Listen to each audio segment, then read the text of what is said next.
bentuk peta dan manfaat peta. Nah, kita sekarang beranjak ke bab yang kedua. Pada hari ini kita akan mempelajari tentang bab kegiatan ekonomi penduduk. Bisa kalian siapkan alat tulis kalian kalau misalkan nanti ada materi yang mau ibu jelaskan dan menurut kalian penting. Nah, kegiatan penduduk sesuai dengan indikator yang tertulis di buku LKS kalian masing-masing, kita mempelajari sesuai dengan kompetensi dasar.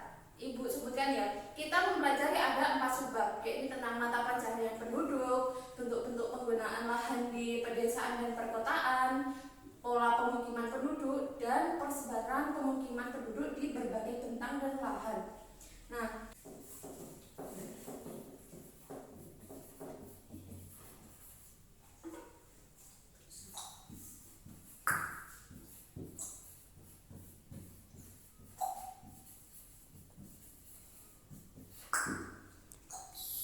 untuk yang subbab yang pertama kita mempelajari tentang mata pencaharian penduduk.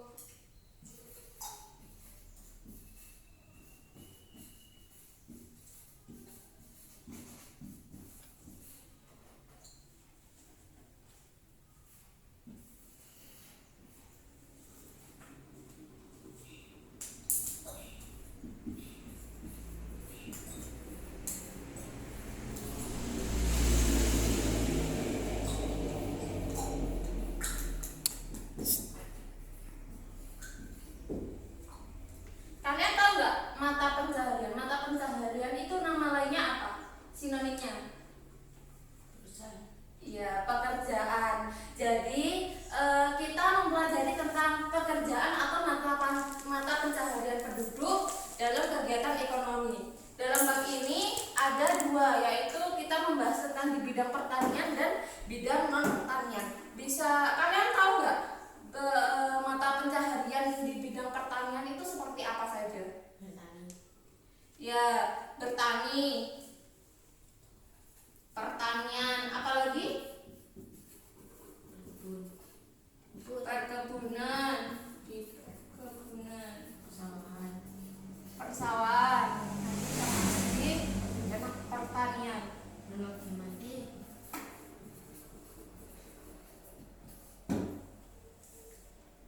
Ada yang lain? Tidak. Ibu tambah ya. Di bidang pertanian sendiri ada peternakan,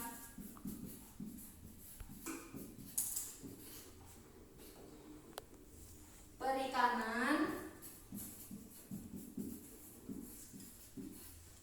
dan kehutanan. Kita ulas satu-satu dulu. Di bidang pertanian ada pertanian seperti di persawahan, perladangan, kita kerja di kebun. Terus di sini juga ada tentang perkebunan, peternakan, perikanan, dan kehutanan. Kalau di bidang pertanian itu lebih menjelaskan tentang aktivitas di sawah seperti bercocok tanam. Perkebunan, kalau perkebunan di sini kan jarang kita temui ya. Kalau misalnya gini, kalau perkebunan itu bisa ke perkebunan sawit, perkebunan kelapa seperti itu. Untuk peternakan bisa digolongkan menjadi ternak besar, ternak kecil, dan unggas.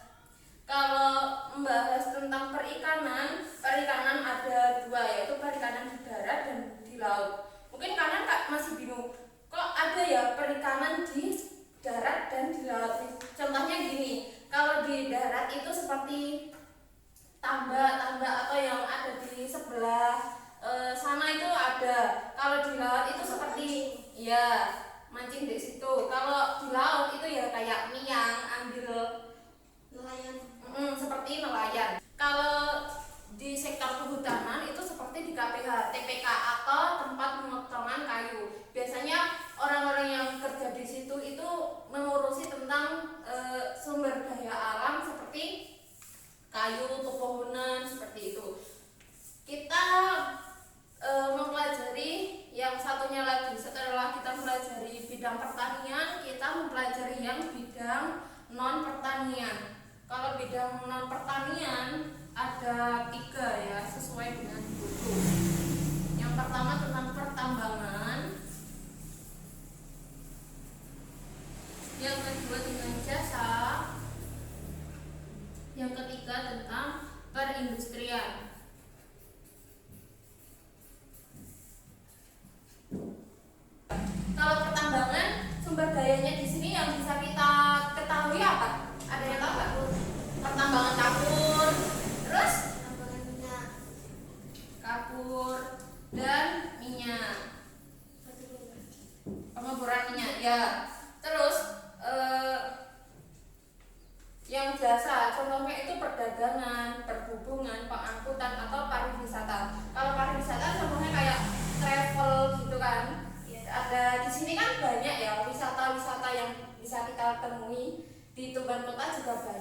di situ juga ada mata pencaharian yang khusus untuk mengurusi pariwisata. Bisa lihat di Sonanggonan. Kalau nggak itu kan dulu waktu SD pernah kalian diajak jalan-jalan ke rekreasi ke Jogja lah.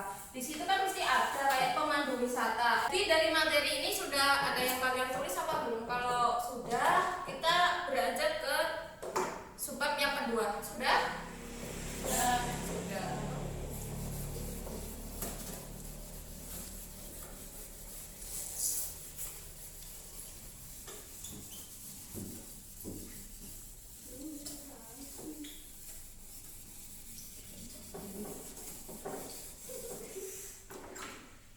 Yang kedua, kita akan belajar tentang bentuk penggunaan lahan di pedesaan dan perkotaan.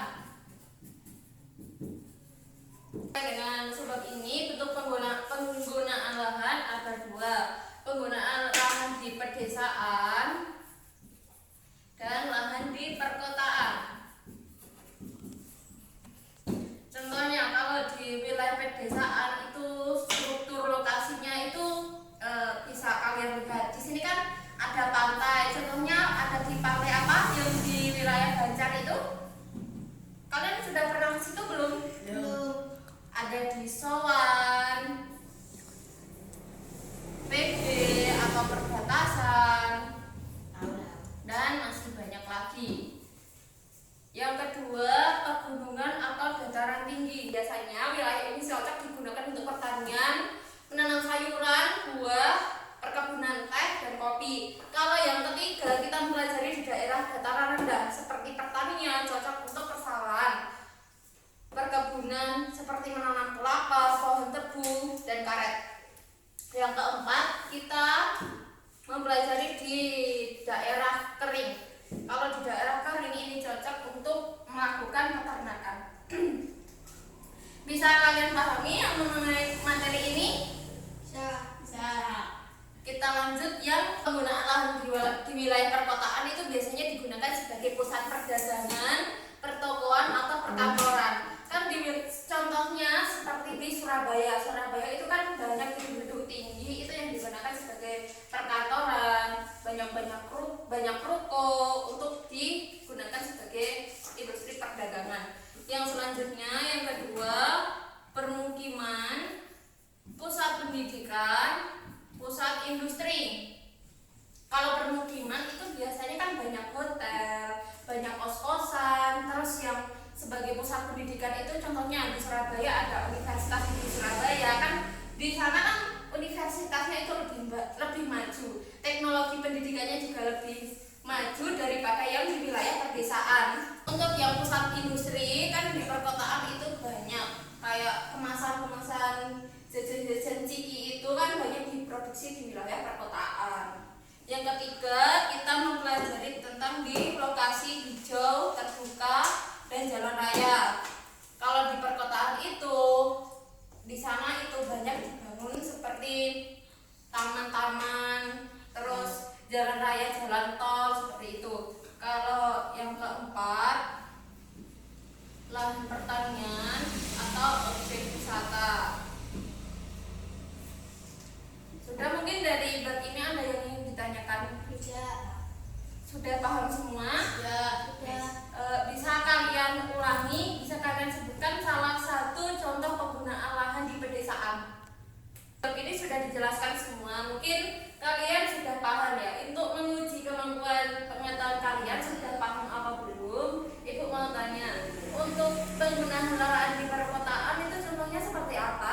Untuk pusat perdagangan, pertokoan, dan perkantoran. Baik. Mungkin dari wilayah penggunaan lahan di pedesaan itu sudah terlihat sekali perbedaannya ya. Kalau di wilayah pedesaan itu lebih banyak digunakan untuk bercocok tanam, untuk beternak, untuk melakukan kegiatan ekonomi di sektor perikanan, di kehutanan, seperti yang ada di wilayah kita.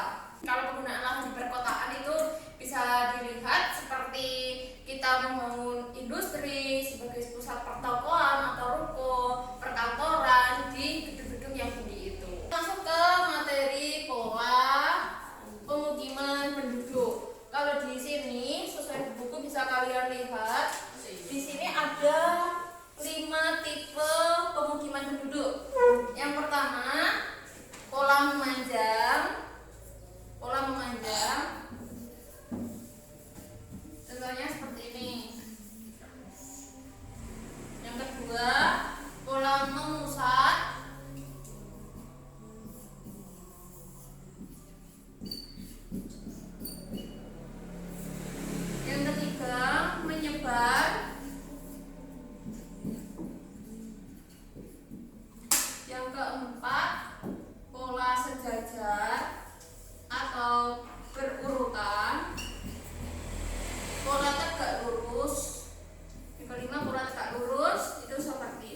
bentang alam dataran rendah.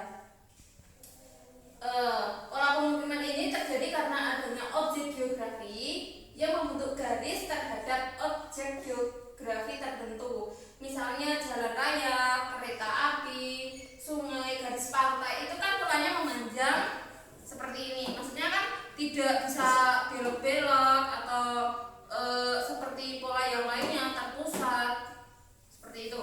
Yang kedua, tentang pola pemukiman terpusat atau sentral. Pola pemukiman ini berada di daerah dataran rendah, seperti daerah sekitar danau, daerah seputar mata air, lapangan terbang, tempat pendidikan, daerah industri. Kita ambil contoh yang mudah seperti di SMP Bangilan sini. Kalian bisa ketahui kalau di depan situ ada gerbang, terus masuk ke logi, dan pusatnya di sekolah itu ada di rondo yang berada di tengah. Yang ketiga, pola pemukiman tersebar. Contohnya di wilayah pegunungan, perbukitan, atau daerah kapur. Aku tahu di wilayah Kebumen itu kan masih wilayahnya masih sangat pedesaan sekali. Maksudnya di jarak antar rumah di sini kan dekat. Mungkin cuma beberapa langkah sudah rumah tetangga kalian. Kalau di sana itu jauh. Kita harus melewati, biasanya ada sawah, ada banyak perkebunan kelapa, perkebunan seperti itu tuh masih banyak. Kita melewati jalan-jalan yang lumayan bisa dikatakan agak jauh, itu baru rumah tetangga kalian. Kita belajar yang keempat, pola pemukiman sejajar. Pola ini terdapat di daerah perumahan, seperti di Soto itu, kalian tahu? Di situ. Ya, di wilayah Soto situ, itu kan ada perumahan baru kan, Permata Indah atau apa itu. Di situ mesti rumahnya kan urutannya jajar. Sini, dan di belakangnya itu mesti urut. Yang kelima, pola pemukiman tegak lurus. Umumnya terdapat di daerah lembah-lembah, perbukitan, atau pegunungan lipatan. Untuk sebab yang keempat, kita mempelajari tentang kaitan bentang lahan dengan persebaran pemukiman penduduk. Bisa kalian baca di buku ajar kalian bahwasanya faktor pendukungnya seperti air, bahan pangan, bahan bangunan, sarana lalu lintas, relief muka bumi, dan masih banyak lagi. Contohnya itu seperti di gurun. Kalian tahu gurun? Yang di wilayah Arab. Ya, kita bayangkan saja gurun itu lautan pasir yang sangat luas. Di sana itu daerah kering. Seperti itu. Tahu nggak? Mungkin masih bingung gurun itu seperti apa? Gurun padang pasir. Itu padang pasir yang di film-film kartun-kartun itu kan banyak. Ya. Yang kedua, lembah, sungai, dan dataran endapan biasanya itu sangat cocok sekali dijadikan pemukiman karena memiliki daya dukung yang tinggi bagi kehidupan manusia. Karena memiliki struktur tanah yang subur sehingga memiliki sumber daya alam yang sangat cocok dan bisa dimanfaatkan untuk memenuhi kebutuhan sehari-hari.